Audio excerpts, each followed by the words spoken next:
अस्सलाम वालेकुम खातून हज़रात, मैं हूँ इसरार अहमद कसाना। ब्रेकिंग न्यूज़ है और ब्रेकिंग न्यूज़ ये है कि अमेरिका की तरफ से पाकिस्तान को इंतबाह किया गया है, वार्निंग दी गई है, खबरदार किया गया है कि खबरदार अगर इमरान खान को कत्ल किया गया जेल में। और ये मैं नहीं कह रहा, ये कोई और नहीं कह रहा, ये अमरीकी एक बहुत बड़े ऑफ़िशियल जो हैं, वो उनकी तरफ से है, उसकी तफ़सीलात मैं आपके साथ आगे जाके बयान करता हूँ।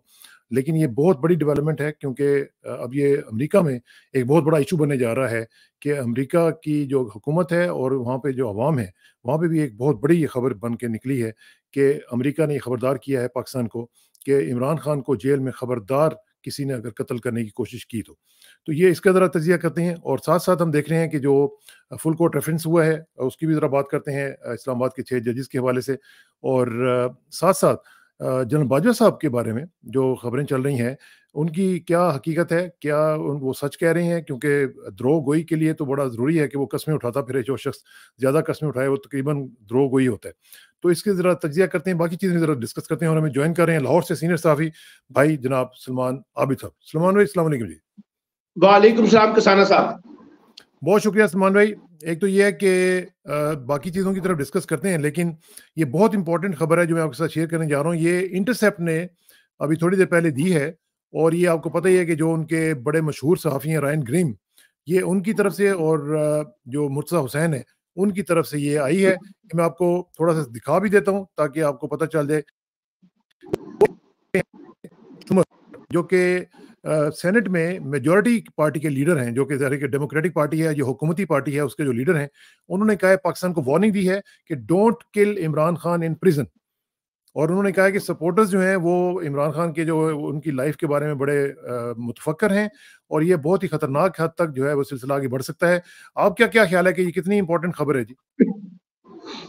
देखिए कसाना साहब, बात ये है कि इस खबर का एक बैकग्राउंड है और वो जी, बैकग्राउंड ये है कि कुछ दिन पहले बाज़ जर्नलिस्टों ने इस खदशे का इज़हार किया था कि इमरान खान साहब को जेल में ख़त्म करने का मंसूबा कोई ज़ेरे गौर है।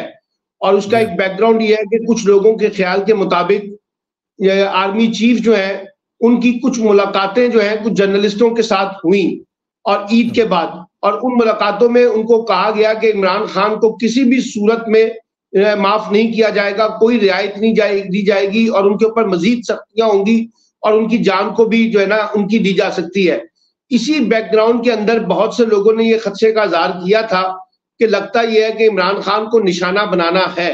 अभी आप देखिए कि जो ईसीएल से कुछ नाम निकाले हैं, उसमें हुँ, बुशरा बीबी, इमरान खान का नाम और जुल्फी बुखारी का नाम नहीं है, बाकी सबके नाम निकाल दिए गए हैं। तो इसका मतलब है कि इमरान खान को टारगेट तो करना है। इससे पहले इमरान खान ये इल्जाम लगा चुके हैं, उनकी वाइफ जो है बुशरा बीबी, उनको जहर देने की कोशिश की जा रही है। फिर इमरान खान के साथ जो मामला तय करने की कोशिश की जा रही थी, उसमें इमरान खान का बड़ा सख्त गिर मौकफ है, वो उससे विड्रॉ करने के लिए तैयार नहीं है, कोई समझौता करने के लिए तैयार नहीं है। इसीलिए बाहर की दुनिया में भी ये रिजर्वेशंस हैं कि इमरान खान को टारगेट किया जा रहा है। और आप देखिए कि जो मुकदमे हैं, जो कि अब मंतकी अंजाम पे पहुंच जाने चाहिए, लेकिन उसके बावजूद उसमें ताखीरी हरबे इख्तियार किए जा रहे हैं और इमरान खान की जमानत में को लंबा किया जा रहा है। तो इस वजह से ये जो अमेरिका ने वार्निंग दी है, ये सिर्फ अमेरिका तक महदूद नहीं है, बल्कि बहुत से यूरोपियन ममालिक के कंसर्न्स है इमरान खान की सिक्योरिटी के हवाले से भी, इमरान खान के ऊपर जो मुकदमात है उनके हवाले से भी, और इमरान खान के इस हवाले से कि उनकी वाइफ को और उनकी पॉलिटिकल पार्टीज के लोगों को थ्रेटनिंग का सामना है और मुख्तलिफ लोगों को दहशतगर्दी के संगीन मुकदमात का सामना भी है। तो ये सारी सूरत हाल जाहिर कर रही है कि इमरान खान को टारगेट तो किया जा रहा है।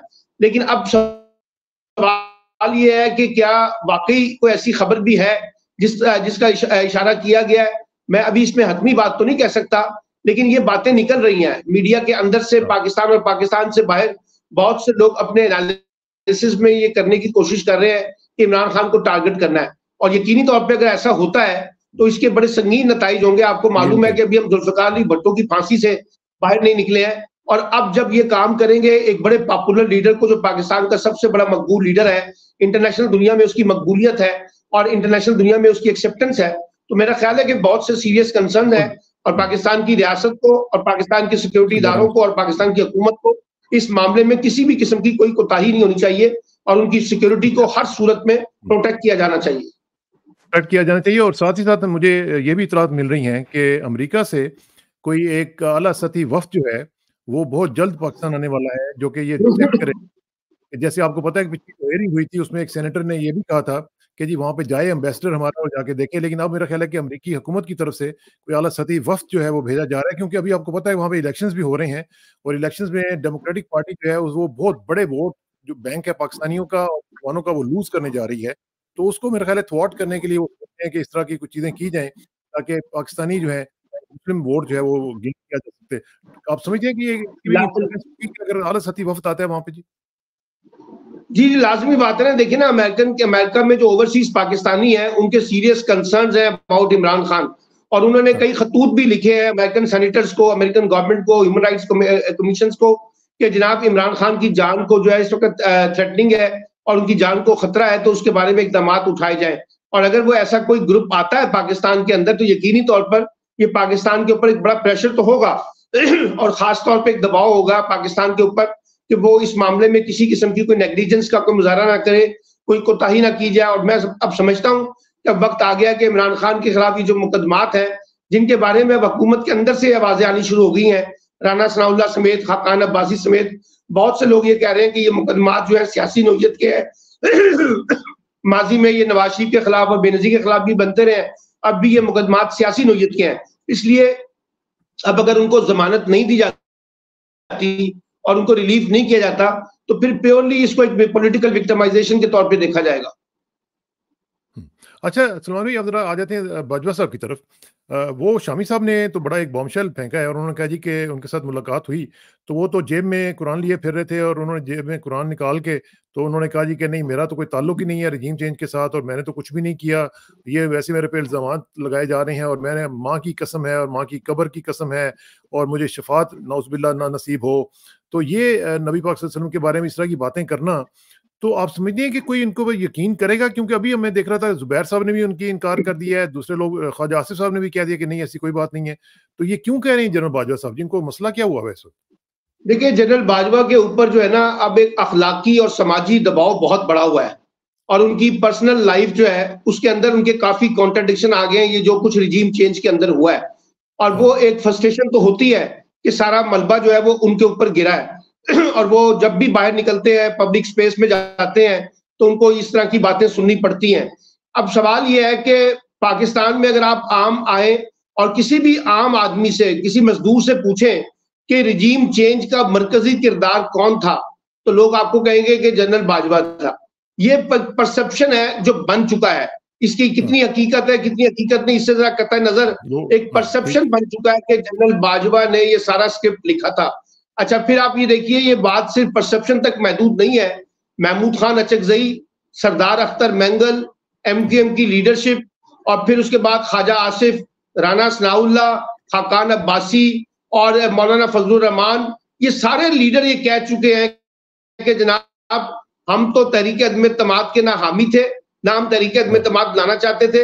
हमें जनरल बाजवा ने इंसिस्ट किया था और जनरल बाजवा ने कहा था कि अगर आप तहरीक अदम इत्तेमाद नहीं लाएंगे तो फिर इमरान खान 10 साल तक पाकिस्तान से बाहर जाने वाला नहीं है, फिर वो हाँ, आपके लिए खतरा बन जाएगा, आपकी सियासत खतरे में। तो हमने पूछा कि तहरीक अदम इत्तेमाद फिर कैसे कामयाब होगी, तो हमें यकीन दिलाया गया था कि तहरीक अदम इत्तेमाद को कामयाब कराने में हम कलीदी किरदार अदा बिल्कुल। करेंगे। तो ये सारा खेल जो है, ये पाकिस्तान की उस वक्त की पॉलिटिकल पार्टियां जो रिजीम चेंज के अंदर इस सहूलतकारी का किरदार अदा कर रही थी, आज वो एडमिट कर रहे हैं कि सारे खेल में जनरल बाजवा ने हमें फैसिलिटेट किया था।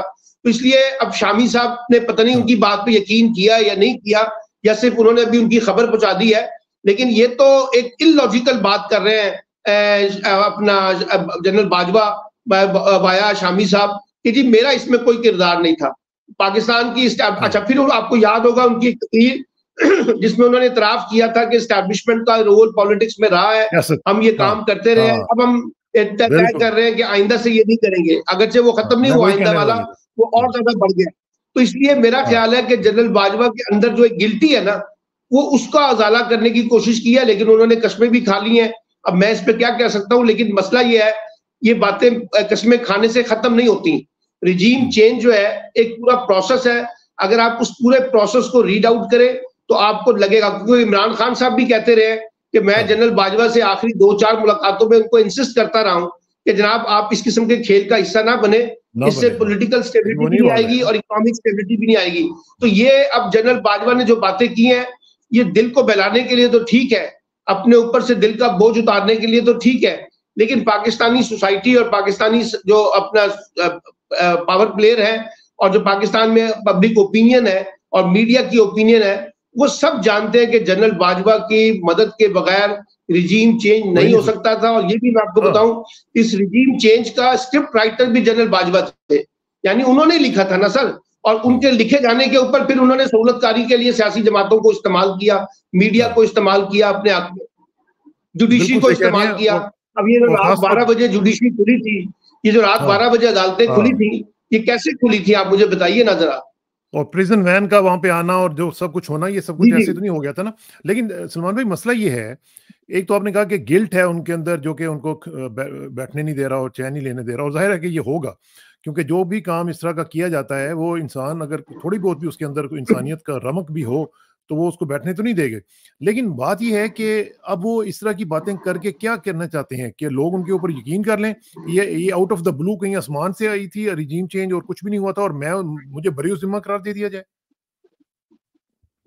मैंने इसलिए आपको कहा है ना कि ये ऐसे ही है, जैसे आपको याद होगा कि जनरल परवेज मुशर्रफ आखिरी दिनों में कहते रहे हैं कि 12 मई के वाकयात से उनका कोई ताल्लुक नहीं था, कराची वाले वाकयात। हालांकि आपको याद होगा उसी दिन उन्होंने लाहौर में, कराची इस्लामाबाद में जलसे में मुक्का लगाया था और बताया था कि ताकत क्या होती है, इस तरह से उनका इशारा था। तो इसलिए बहुत से जर्नैल जो है, जब वो रिटायर हो जाते हैं, हालात को देखते हैं, नफ्स को देखते हैं कि चीजें हमारे हक में नहीं रही, तो वो भी यूटर्न लेते हैं जिस तरह बाकी लोग यूटर्न लेते हैं। तो ये एक उन्होंने जिसे कहते हैं ना, सिचुएशन को कूल डाउन करने की कोशिश की है और पीटीआई को और इमरान खान को और बाकी लोगों को ये पैगाम देने की कोशिश की है कि जनाब, और जितनी तनकीद क्योंकि जनरल बाजवा पे हो रही थी, और वो सिर्फ जनरल बाजवा तक महदूद नहीं थी बल्कि फौज के ऊपर हो रही थी कि इस पूरे रिजीम चेंज के अंदर जो उन्होंने किरदार अदा किया है, तो इसलिए शायद उसका अजाला करने की कोशिश की गई हो और जनरल बाजवा को जो है ना उसमें से आउट करने की कोशिश की गई हो कि जी रिजीम चेंज हमारा किरदार नहीं है। सवाल यह है कि रिजीम चेंज अगर आपका किरदार नहीं है और आपका स्क्रिप्ट राइटर नहीं है तो ये कैसे हुआ। और आपको ये भी पता है, बहुत से फजलुर रहमान वगैरह ने ये भी कहा था कि बुनियादी बात स्क्रिप्ट राइटर की जो है ना, ये जनरल बाजवा में और आसिफ अली जरदारी में तय हुई थी। और आसिफ अली जरदारी फिर हमें इंसिस्ट करते थे कि जनाब इस मामले में आगे बढ़े रिजीम अब तरीके में तमाद में। जब हमने उनको कहा कि ये कैसे तब्दील होगी, तो फिर हमारी जनरल बाजवा के साथ मुलाकात करवाई गई और हमें बताया गया कि जनाब ये इसलिए जरूरी है कि वरना इमरान खान को निकालना बहुत मुश्किल हो जाएगा। तो ये बातें तो सारी बिल्कुल सही बात, एक स्टेप वन से लेकर ने क्या रोल प्ले किया।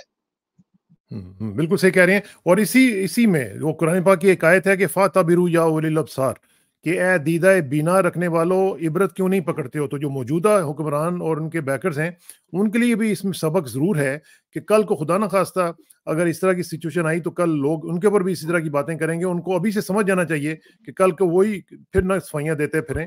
तो इस बारे में मेरा ख्याल है कि एक सबक है हम सब के लिए कि इस तरह की चीज़ों से बचना चाहिए हमें। अच्छा, आप जरा सलमान भाई एक चीज़ बताइए।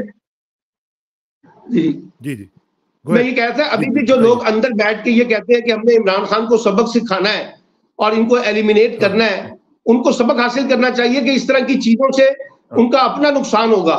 इमरान खान को नुकसान हो या ना हो, लेकिन इसका रियासत को और मुल्क को बड़ा नुकसान होगा जब हम ताकत के अंदाज में बैठ के मसाइल का हल करने की कोशिश करते हैं। सही बात है। अच्छा जी, जरा आ जाए, जरा ये जो कोर्ट सिस्टम में सिलसिले चल रहे हैं, एक तो ये है कि आज इद्दत का वाला केस भी है। अब अल्लाह करे कि उनको कोई अल्लाह हिदायत दे दे और वो अपना फैसला करें, क्योंकि वैसे भी उनकी तबीयत भी बहुत नासाज है बुशरा बीबी की, और उनकी हालत भी है और केस में भी कोई जान नहीं है। तो अल्लाह करे कि उनकी कोई इस तरह की सुनवाई हो जाए।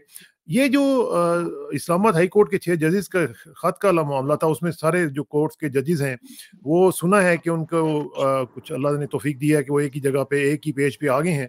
और चीफ जस्टिस साहब भी सुना है कि उन्होंने कहा जी कि हम इसके बारे में एक इंस्टीट्यूशनल रिस्पांस देंगे जब भी अगर इस तरह की कोई बात होगी। तो क्या ये लेपापोती करके ठप ठपा करके मामले को दबाने की कोशिश की जा रही है या इसमें से कुछ निकलेगा जी?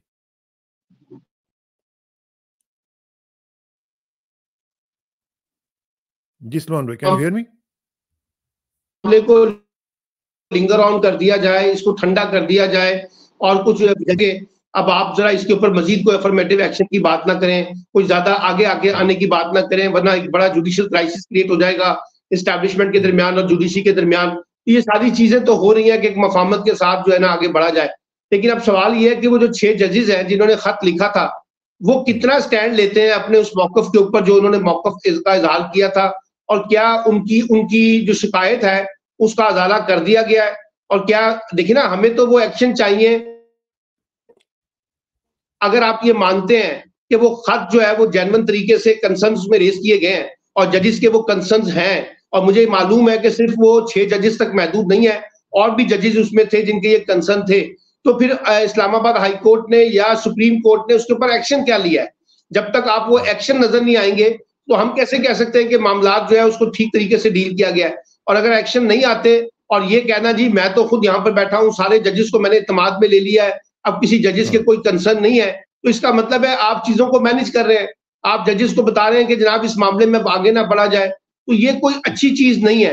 क्योंकि देखिए ना, बात यह है कि अगर ये कंसर्न जायज है और लोगों के कंसर्न हैं जजेस के, तो इनको किसी ना किसी जगह पर ट्रांसलेट होना चाहिए ना, और इसका कोई वे आउट निकलना चाहिए कि कौन लोग हैं जो जजेस को धमका रहे थे, डरा रहे थे, मर्जी के फैसले करवा रहे थे, और क्या वो चाहते हैं, और आइंदा की इसकी रोकथाम के लिए क्या इकदाम किए जाएंगे। ये सारी बातें मौजूद हैं। तो अब देखना सिर्फ ये है कि जो जजेस हैं वो भी, और जो Pakistan supreme court bar association और बाकी दीगर एसोसिएशन है, उनका क्या रोल बनता है, क्योंकि मामला तो अभी कोर्ट के अंदर है ना, तो अब देखेंगे कोर्ट इसके बारे में किस तरह से चीजों को लेकर चलती है। ठीक है। अच्छा सलमान भाई, आपने पिछले प्रोग्राम में एक बड़ी इंपॉर्टेंट बात की थी और आपने कहा था कि पीटीआई में जब से ये वकला आए हैं और लीडरशिप रोल इनको मिला है, इन्होंने उसकी तवाई फेर के रख दी है। और उसका एक और जो सबूत है वो सामने ये आ रहा है कि जो इमरान खान की तरफ से लेटर कहा गया था कि लिखा जाए, वो लेटर जब लिखा गया है तो उसमें वो चीज़ जो उन्होंने कही थी कि काजी फायजी साहब अपने जो एक्सटेंशन के बारे में क्लैरिफाई करें कि वो एक्सटेंशन चाहते हैं या नहीं चाहते हैं, तो वो पूरे का पूरा जो सेंटेंस था या 2 फिक्रे थे, वो सुना है कि हामिद खान साहब के कहने के ऊपर वो खात्मे से निकाल ही दिए गए हैं। तो ये पीटीआई के अंदर क्या हो रहा है जी? ये तो पूरी की पूरी लीडरशिप जो है वो तो कॉम्प्रोमाइज लग रही है मुझे। देखिए ना, ये जो हामिद खान साहब हैं और बाकी वकला हैं, इनके पहले से पीटीआई के अंदर दाखिली इख्तलाफात हैं, और एक दूसरे ग्रुपों के साथ इनके इख्तलाफात नुमाया तौर पर हमें पहले भी नजर आते थे और अब भी नजर आ रहे हैं। और दोनों ग्रुप्स जो है या तीनों ग्रुप्स जो है वो एक दूसरे के साथ बैठने के लिए भी तैयार नहीं होते, एक बात याद रखिएगा। अच्छा, फिर इनमें से कुछ लोग हैं जो चाहते हैं कि जी इमरान खान साहब इस्टेब्लिशमेंट से टकराव की पॉलिसी इख्तियार ना करें और मसालत के साथ और मफाहमत के साथ आगे बढ़ने का रास्ता निकालें। और जब वो मसालत और मफाहमत की बात कहते हैं तो वो ये कहते हैं कि इमरान खान साहब अपनी पोजीशन से विड्रॉ करें, यानी वो अपनी रेजिस्टेंस छोड़ दें। और दूसरा ग्रुप है जो कहता है कि जी रेजिस्टेंस करनी है। अब मसला ये है कि जब आपने डायरेक्ट लोगों की कम्युनिकेशन बंद की हुई है इमरान खान की, और उनको मीडिया के साथ उस तरह से बराह रास्त बात करने का मौका नहीं मिल रहा, पार्टी के साथ बात करने का मौका नहीं मिल रहा, जो लोग इमरान खान के पास जाते हैं उनसे उनको बात करने का मौका मिलता है, तो जो उनको कहा जाता है उसके बाद फिर हम देखते हैं कि चीजें जो है वो तब्दील हो जाती हैं। चाहे वो ज़िमनी इलेक्शन के अंदर पार्टी टिकटों की तकसीम का मामला था, चाहे वो जो है ये लेटर लिखने की बात आ गई है, चाहे वो सियासी फैसलों की बात आ रही है, तो खुद इमरान खान साहब ने ये कहा था कि उनकी पार्टी के अंदर कुछ लोग हैं जो मेरे एजेंडे से हट कर सियासत करने की कोशिश कर रहे हैं। तो इसीलिए मैंने कहा था कि इमरान खान को अब चाहिए कि वो जरा इन वकला को, चाहे वो उनके साथ बड़े मुखलिस होंगे, मैं उनकी नीयत पे डाउट नहीं कर रहा, लेकिन उनके मुकाबले में सियासी लोगों को सामने लाएं जो उनका पॉलिटिकल नैरेटिव जो है ना उसको लीड करते हुए नजर आए। और चाहे उसमें फिर वकला भी शामिल हो जाए, लेकिन जो नैरेटिव है वो पॉलिटिकली लीड होना चाहिए, जो वो इमरान खान साहब सोचते हैं, समझते हैं। वो अपनी पार्टी के लोगों से एतमाद तो नहीं ले सकते क्योंकि पूरी पार्टी तो बैठ ही नहीं रही, ना सेंट्रल एग्जीक्यूटिव कमेटी बैठ रही है जहां वो बैठ के बात कर सकेंगे, लेकिन जिन लोगों को कह रहे हैं तो फिर उनको उसको पॉलिटिकली लीड करना चाहिए। और देखिए ना, बात यह है, आपका मेरा और हम सब का ये इत्तेफाक है कि जो ये खबरें आ रही हैं चीफ जस्टिस की एक्सटेंशन की, ये नहीं होनी चाहिए। हम बड़ी मुश्किल से इस एक्सटेंशन की सियासत से बाहर निकलना चाहते हैं। तो अगर इमरान खान के उस लेटर में ये कंसर्न भी हो जाता कि जी इस किस्म की खबरें भी आ रही हैं, तो हम चाहेंगे कि इस तरह की खबरों की तब्दील खुद होनी चाहिए और इस तरह का कोई एक्शन भी नहीं होना चाहिए ताकि कोई नया सिस्टम खराबी की तरफ ना लेके जाए। तो इसमें क्या मुज़ायका था अगर 2 लाइनें उसमें आ जाती? तो जिन लोगों ने ये लाइनें रोकी हैं और उस पर इमरान खान को इत्तेमाद में नहीं लिया, और इमरान खान को भी पता चल गया होगा कि वो लाइनें निकाल दी गई हैं, तो उन्हें जरा अपनी वकला टीम से भी मोहतात होकर कहना चाहिए कि जनाब ये क्या मजाक है, जो मैं कहता हूं आप उसकी नफी करते हुए नजर आते हैं या आप अपनी ग्रुपिंग करते हुए नजर आ रहे हैं, एक मौकफ जो है वो इख्तियार करने की कोशिश नहीं कर रहे। पॉलिटिकली अभी बाई इलेक्शन के अंदर हमने देख ली है, बैरिस्टर गौहर से लेकर उमर अयूब से लेकर नीचे तक की जो लीडरशिप बाकी है उसका क्या रोल नजर आया है। नताइज चाहे यही होते, मुझे नताइज में कोई बड़ी नहीं है, नताइज इसी किस्म के आने थे जो आए, लेकिन कम से कम पार्टी एक्टिव तो नजर आती ना, पार्टी कोई भरपूर कैंपेन चलाने की कोशिश तो करती ना। तो ये सब चीजें ऐसी हैं जहां पीटीआई का इंटरनल क्राइसिस जो है वो काफी स्वेर है। अच्छा, दूसरी तरफ इंटरनल क्राइसिस जो है वो नजर आ रहा है, जो आपने देखा पिछले दिनों में राना तनवीर साहब और राना सनाउल्लाह साहब और ये जो जावेद लतीफ़ साहब हैं, इनकी आपस में स्टेटमेंट्स आ रही हैं। अब राना तनवीर साहब ने भी रिबट किया है जावेद लतीफ़ साहब की जो एक्यूजेशन से कि जी 5 जो सीटें थी वो बेची गई थी 90 करोड़ में और ये हुआ और वो हुआ। तो उसके साथ साथ इंटरनल जो डिस्कॉर्ड है वो तो हमें पीएमएलएन में भी नजर आना शुरू हो चुका है। और ये भी देखें कि नवाज शरीफ साहब जो है वो चाइना के दौरे में उस वक्त गए हैं जबकि ईरानियन प्रेसिडेंट यहाँ पे आ रहे थे, साथ फॉरेन मिनिस्टर को भी ले गए हैं। तो ये भी जरा एक पॉलिसीज का देखें कि कोई यकजहती नहीं नजर आ रही है, यकसुई नहीं नजर आ रही। मैं आपको बड़ी जी गो अहेड। मैं आपको एक बड़ी दिलचस्प इंफॉर्मेशन देता हूं। हमारे एक दोस्त जो हैं जो शहबाज शरीफ साहब के बहुत करीब हैं, उन्होंने मुझे बताया कि शहबाज शरीफ साहब काफी परेशान थे ईरान के सदर के दौरे पाकिस्तान के बारे में, और उन्होंने कहा कि देखिए इनकी टाइमिंग कितनी खतरनाक है कि हम ऐसे मौके पे जो है ना सऊदी अरब के साथ और अमेरिका के साथ अपने लिए मसाइल पैदा करेंगे। तो ये ना होता तो बेहतर था, लेकिन इसका मतलब है कि उनका कंसर्न से ज्यादा किसी और के कंसर्न थे।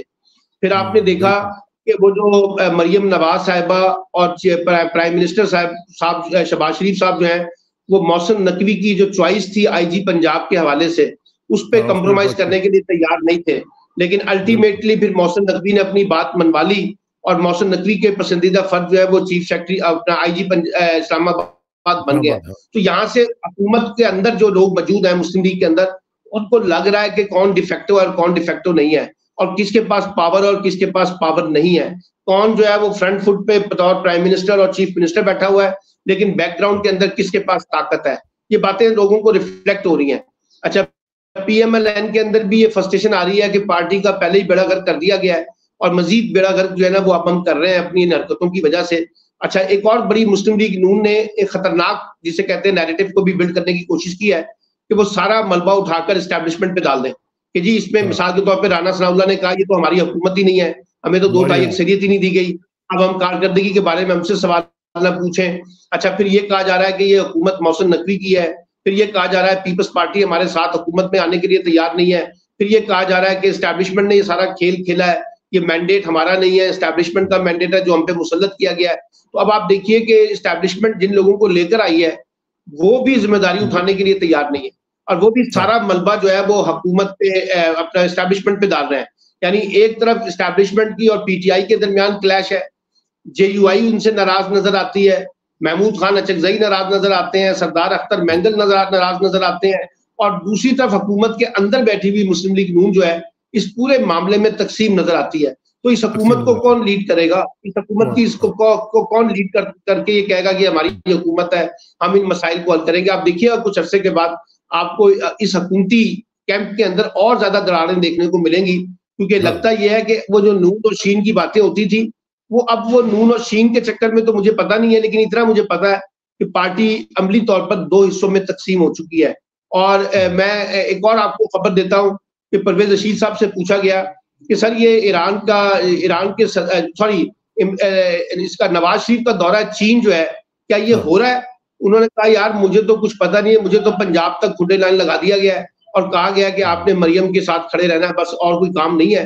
तो पार्टी के अंदर मुशावरत कहीं नहीं हो रही, पार्टी के अंदर कोई बताया नहीं जा रहा नवाज शरीफ साहब किस लिए चीन जा रहे हैं, उनके साथ जो लोग जा रहे हैं वो क्यों जा रहे हैं, क्या इसके पीछे बैकग्राउंड है, अब वो सरकारी दौरा है, उनका निजी दौरा है, ये बहुत से सवालात हैं जो पार्टी के अंदर भी लोगों को नहीं पता। अच्छा, अब फिर उसके बाद आप देखिए कि जो मरियम औरंगजेब और मरियम नवाज शरीफ वगैरह जो हुकूमत कर रहे हैं वो भी ज्यादातर आपको लगता ही है कि वो बहुत ज्यादा एक्शन ओरिएंटेड तो हैं, लेकिन बहुत से मामलात आ रहे हैं, उनके भी स्कैंडल्स आ रहे हैं। ये डीजीपीआर को फारिग कर दिया है ना, स्कैंडल भी आने शुरू हो गए हैं। फिर ये राना सनाउल्लाह का, और ये जिनका अभी आपने नाम लिया शेखुपुरा, राना तनवीर साहब का, जावेद लतीफ का, वो किरमानी साहब का, हकान अब्बासी साहब तो खैर पार्टी में नहीं रहे,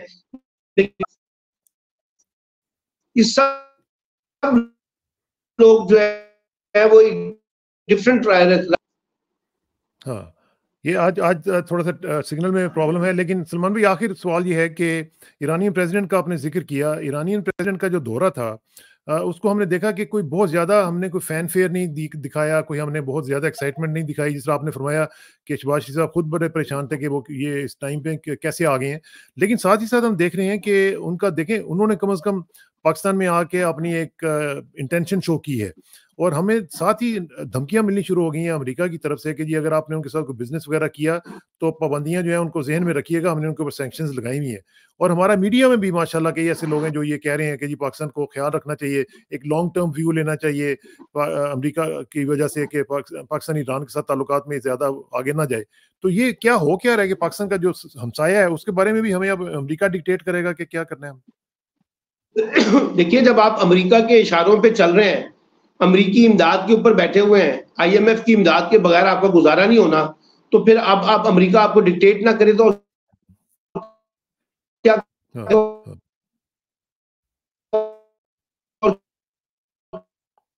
क्या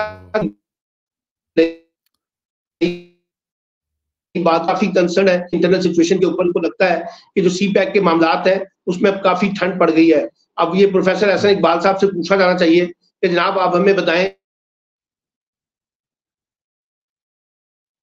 किया था, अब सबूताश कर रहा है, अब कैसे इसमें डिलेइंग हो रही है, इसमें चाइनीज कंसर्न क्या क्यों आ रहे हैं, ये सारे सवालात तो मौजूद हैं। फिर आप ये देखिए कि जो ईरान के साथ मामलात है, अगरचे हमने उसमें बड़ा एक अभी बैलेंस एटीट्यूड अपनाया हुआ है और बिग बैलेंस ओपिनियन है हमारा कि हम किसी फ्रीक बनने के लिए तैयार नहीं है, लेकिन अमेरिका तो बिल्कुल नहीं है स्पेस देगा कि आप ईरान के साथ अपने मामलात को बढ़ाने की कोशिश करें, चाहे वो सफारती हो, तिजारती हो, सियासी हो।